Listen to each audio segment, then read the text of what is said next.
그다음에 이제 2차 전지 다음에는 어떤 주식들을 좀 봐야 되느냐. 이거 너무 당연해요. 간단하고. 2차 전지 산업이 성장을 하면은 동반 성장할 수밖에 없는 분야가 있습니다. 그게 바로 폐배터리죠. 작년부터 작년 아마 한 하반기부터 그 얘기가 슬슬 나왔던 것 같아요. 근데 전기차 주행거리가 한 15만 킬로에서 20만 킬로 정도 되면은 그때부터는 효율이 떨어지죠. 뭐 스마트폰도 마찬가지죠. 우리가 2, 3년 정도 쓰면은 충전을 하고 조금만 써도 배터리가 팍팍 떨어지잖아요. 24시간을 못 씁니다. 비슷해요. 물론 전기차에 들어간 배터리는 훨씬 더 성능이 좋긴 하겠죠. 하지만 15만에서 20만 킬로 정도 지나면은 충방전 효율이 떨어지고 뭐 여러 가지 좀 문제가 야기가 됩니다. 그때 되면은 배터리를 교체를 해줘야 되는 거죠. 근데 그 교체된 배터리는 어디로 가느냐? 이걸 그냥 폐기시켜버린다? 이것도 이제 환경적으로 엄청난 큰 문제를 야기를 시킵니다. 그래서 이걸 어떻게든 재활용을 해야 되는 거죠. 그래서 업계에서 발표한 데이터를 잘 보시면은 전기차 그 성장의 피크는 2030년까지예요. 한 2020년부터 2030년까지 한 10배 정도 성장을 하고 그 다음부터는 성장률이 점점 둔화가 돼요.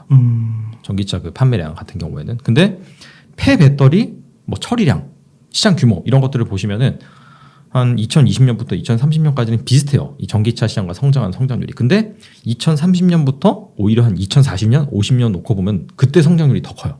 왜 그런 거죠? 왜냐하면 후행적으로 전기차 그러니까 주행거리가 한 15만에서 20만 정도, 즉 한 5년에서 10년 정도 타면은 그때부터 이 폐배터리가 나오기 시작하는 거죠. 그러니까 대략 한 5년에서 10년 정도의 시차를 두고 이쪽 산업은 성장할 수밖에 없어요.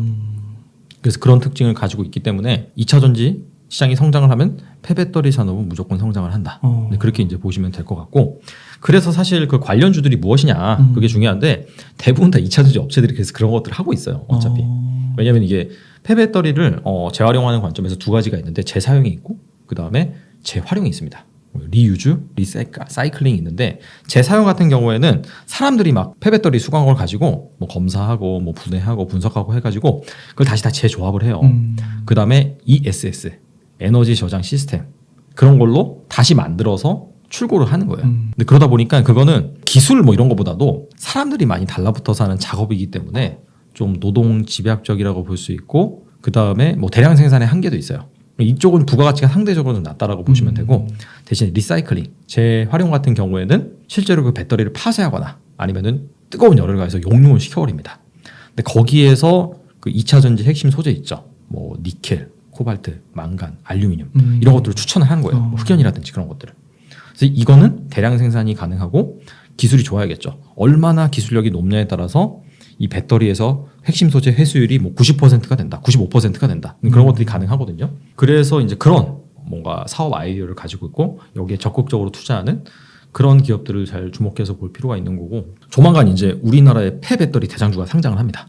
성일 하이텍이라고 그 업체가 2008년도부터 이제 그 폐배터리 회수 사업을 해서 재활용을 하는 그런 사업을 시작을 했는데 뭐 그때 당시에는 이 전기차를 보고 한 건 절대 아니고 올 줄 몰랐죠 사실. 네. 근데 우리나라가 이 배터리를 사용하는 데 있어서 원래 그 하드웨어가 있잖아요. 스마트폰, 노트북 이것도 배터리 2차 전지 쓰는 거잖아요.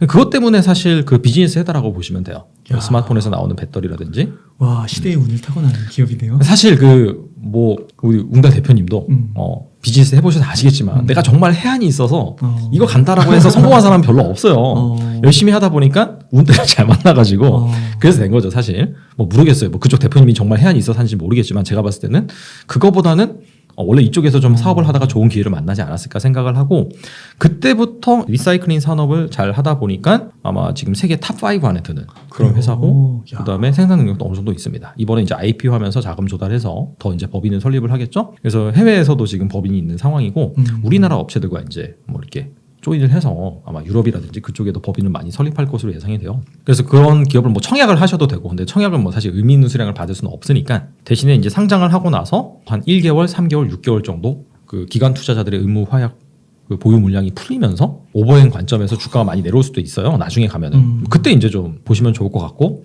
뭐 추가적으로 이제 코스모 그룹, 그래서 코스모 화학이라든지 그런 기업들도 폐배터리 쪽에 좀 적극적인 것 같아요. 재활용 관점에서. 그 다음에 이제 에코프로 BM이라든지 에코프로 HN을 자회사로 보유하고 있는 에코프로라든지 거기에서도 그 자회사 중에서 이름이 갑자기 생각이 안 나네요. 그 회사가 이제 폐배터리 관련 재활용 사업을 하고 있거든요. 또 LG 쪽이랑 또 제휴를 해가지고.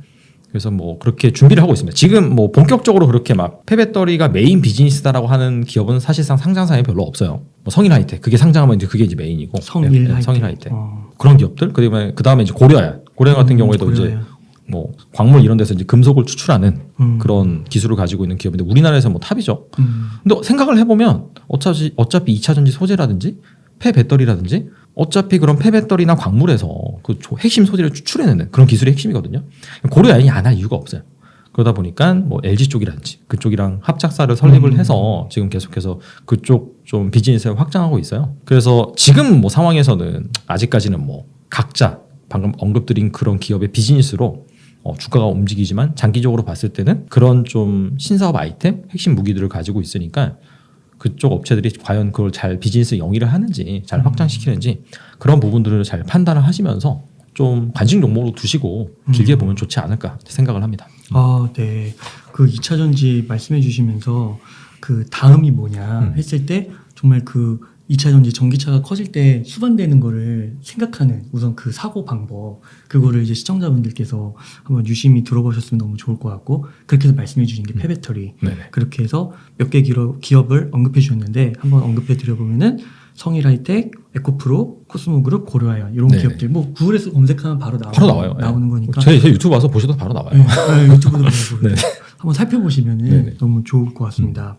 아 그리고 달란투자님 저 갑자기 좀 궁금한 게 하나 생각났는데 지금 전체적으로 이제 다시 한번 주식시장을 좀 전체적으로 본다고 했을 때 이게 뭔가 굉장히 매크로적인 이슈로 지금 이런 현상들을 많이 설명하시잖아요. 뭐 초인플레이션이라든지 환율이라든지 금리라든지.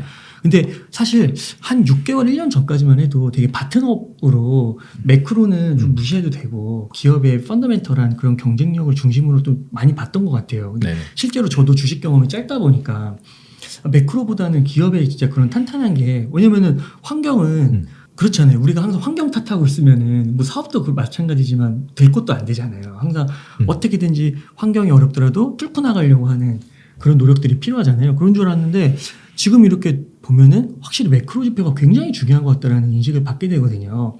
이 매크로와 바텀 요거를 좀 어떻게 좀 우리가 이해를 하고 주식 투자를 하면 좋을지 거기에 대한 조언 한마디 좀 해주실 수 있으실까요? 일단 작년에는 왜 개별주 관점에서 펀더멘탈을 많이 봤는데 올해는 왜 이렇게 매크로를 많이 보느냐? 간단합니다. 작년 같은 경우에는 약간 금융 장세에서 실적 장세로 넘어가는 그런 사이클이었어요. 그러다 보니까 실적 장세다 보니까 개별 기업들의 실적이 상당히 중요했던 그런 상황이었고 올해 같은 경우에는 아시다시피 실적이 잘 나와도 지금 뭐 러시아라든지 뭐 전쟁이라든지 그다음에 인플레이션 이런 것 때문에 다 빠져요 지금. 뭐 사실 실적 잘 나온 기업도 은근히 많이 있거든요. 상관없어요. 다 빠져요 그냥. 그러니까 자연스럽게 매크로를 보는 겁니다 지금. 근데 아니 실적이 왜 잘 나오는데 다 빠져요? 나중에 경기가 안 좋아질 거니까. 인플레이션 심하고 긴축할 거니까 지금 줘봤자 나중에 안 좋아져 라고 하면서 선제적으로 그냥 다 빼는 거거든요. 그 다음에 뭐 추가적으로 아까도 말씀드렸지만은 외국인 투자자가 환율이 안 좋다 보니까 원화가 약세다 보니까 계속해서 그냥 기계적으로 빼는 거죠. 그렇기 때문에 그냥 빠지는 거란 말이에요. 그래서 작년에는 약간 바텀업 관점에서 뭐 기업들에 대해서 뭐 이런저런 얘기가 많이 나왔던 거고 올해는 아무리 뭐 바텀업 관점에서 펀더멘털이 양호하면 뭐하냐 지금 뭐 글로벌 긴축이라든지 인플레이션 이런 것 때문에 다 빠지는데 그래서 매크로 얘기가 많이 나오는 겁니다. 그래서 중요한 건 뭐냐 당연히 이 두 개 정도는 균형적으로 봐야 되는 게 맞는 거고 그러니까 기업만 본다. 물론 지금 이런 상황에서 기업만 보고 투자하시는 분들도 계세요. 그런 부분은 호흡이 엄청 긴 분들이죠. 왜냐하면 매크로가 안 좋다 하더라도 정말 그 기업이 좋다라고 한다면 장기적으로 이상 없으니까 그래서 이제 기업 쪽 접근을 하시는 거고 대신에 호흡이 그렇게 길지 않은 투자자 같은 경우에는 좀 같이 당연히 볼 수밖에 없는 거고 그런 관점에서 아마 많은 분들이 아실 거예요. 매크로는 어느 정도 봐야 되느냐 가장 중요한 금리죠. 금리 이게 뭐 사실 인플레이션이다 뭐 긴축이다 그게 다 금리와 관련된 그런 이슈다 보니까 그리고 뭐 기본적으로 많이 알고 있는 뭐 우라카이 쿠니오의 주식시장의 4개 뭐 금융장세, 실적장세, 뭐 역금융장세, 역실적장세 그런 것들에 따라서 뭔가 시장의 흐름이 어떻게 지나가고 지금 어느 정도에 위치하고 있는지 그런 부분들을 잘 아시면서 파악하시면서 내가 이제 개별주에 접근을 한다라고 한다면 좋은 기업을 고르는 기준 같은 경우에는 그런 매크로 지표에 따라서 크게 달라질 것 같지는 않아요. 제가 봤을 때도. 하지만 비중 조절 관점이라든지 그런 관점에서 봤을 때는 사실 경험해 보셨다시피 아무리 그 기업이 괜찮고 시장이 잘 나와도 이 매크로 한번 꺾이면은 정답이 없거든. 답이 없거든요. 그냥 기다려야 돼요. 좋은 기업이라 하더라도. 그래서 그런 것들을 나의 그런 위험 감내 성향, 투자 기간 어느 정도를 놓고 내가 투자를 하는지라는 부분을 잘 판단을 해서 어느 정도 내가 그런 매크로 상황에 따라서 비중을 줄이고 확대를 하는 게 난 좋다라고 한다면 그런 것들을 보시면서 적극적으로 대응을 하시고 난 그런 거 상관없어. 나는 그냥 이 기업이 정말 좋아서 뭐 5년 10년 보고 가. 그러면 그냥 쌀 때 더 사는 거죠. 네. 매크로 같은 거 신경 안 쓰고. 말씀해 주신 게 그 심리가 80 정도라고 하셨잖아요. 주식시장이. 네. 그러니까 금융장세, 뭐 실적장세, 그 장세가 심리의 그 흐름일 것 같기도 하다. 그러니까 그 심리가 다 이렇게 올라갈 때 대세상승기에는 뭘 사든 그리고 실적 좋은 건 더 많이 올라갈 수도 있는 거고 근데 그 장세가 꺾이고 그러니까 심리가 꺾였다라는 거는 아무리 그런 개별 종목들이 실적이 좋다 할지라도 이익이 많이 된다 할지라도 빠지는 건 다 빠지는 거고 그러니까 먼저 좀 장세 심리 그거를 좀 이해할 필요가 있지 않을까 그런 생각이 많이 드네요. 그러니까 그 맞는 말씀인 게 이해하고 내가 하락을 맞는 것과 이해하지 못하고 맞는 거는 완전히 다르거든요. 천양지차입니다. 그래서 그 정도는 당연히 기본적으로는 아실 필요가 있다. 네. 네, 단투자님 오늘도 이렇게 소중한 조언들, 인사이트 넘치는 얘기를 많이 들려주셔서 감사드리고 혹시 마지막으로 좀 시청자분들께 해주실 말씀, 강조해주시고 싶으신 말씀 있다면 한 말씀 좀 부탁드리겠습니다. 네, 뭐 저도 사실 유튜브를 많이 촬영을 하고 뭐 콘텐츠를 많이 생산하고 다른 채널들 중에서도 뭐 이렇게 또 옹당님 채널도 그렇고 그다음에 여러 주식 채널이 있습니다. 얘기를 듣고 판단을 하실 때 100% 믿지 마세요. 그냥 참고 사항이다. 그 정도로만 좀 인식을 하시고 반응을 보면은 이 사람이 이렇게 말했는데 틀렸다. 그런 거에 너무 하지 마시고 그런 분들이 오히려 이제 투자에 있어서 성공할 가능성보다 실패할 가능성이 있거든요. 그래서 항상 그분들이 얘기를 하실 때 근거가 뭔지를 잘 보세요. 근거. 그래서 뭐 예를 들어서 코스피 2300 간다더라 2000 간다더라 3000 간다더라 그것만 믿고 투자하시면 큰 코 다칩니다. 그렇기 때문에 그분이 말할 때 이제 근거가 무엇인지 이제 그런 부분들을 잘 판단하시고 이 근거가 그렇다면은 만약에 다른 변수가 생겨서 잘못됐다 달라진다라고 한다면 여러분들이 여기에 따라서 또 전망을 또 수정하셔야 되는 그런 부분이 있습니다. 그래서 항상 보실 때 얼마 간다 그런 것보다도 그 간다는 근거가 무엇이고 시장에 영향을 미치는 변수가 무엇인지 이런 것들을 여러분들이 좀 기민하게 잘 판단을 하시면서 대응을 하시고 또 길게 본다면은 사실 이렇게 힘든 상황이 언제나 좀 기회였기 때문에 앞서 말씀드린 것처럼 심리를 좀 잘 붙들어 매고 또 여유가 있다면은 또 오늘 말씀드린 그런 부분에서 좋은 투자 아이디어 잘 얻으셔가지고 투자를 하시면 장기적으로 좋지 않을까 생각을 합니다. 네. 투자의 원칙과 관련된 이야기들이긴 한데 조금 더 장기적인 시각, 단기적인 시각을 조금 더 넓힐 필요가 있는 것 같네요. 확실히 앞에서도 얘기해 주셨던 것처럼 뭐 소비자 물가라든지 통화 스와프라든지 뭐 여러 가지 이슈들을 봤을 때 이게 뭐 하루아침에 갑자기 막 반등을 해서 막 3,300 전고점 이런 게 아니기 때문에 네네. 한 1년에서 3년, 6개월 뭐 짧으면 이 정도는 당연히 지켜봐야 되는 거기 때문에 호흡을 좀 길게 하시면 너무 좋을 것 같습니다. 네. 오늘도 귀중한 인사이트 많이 나누셔서 감사의 말씀 드립니다. 달란트 투자님 다음에 또 뵙도록 하겠습니다. 오늘 감사합니다. 네, 수고하셨습니다.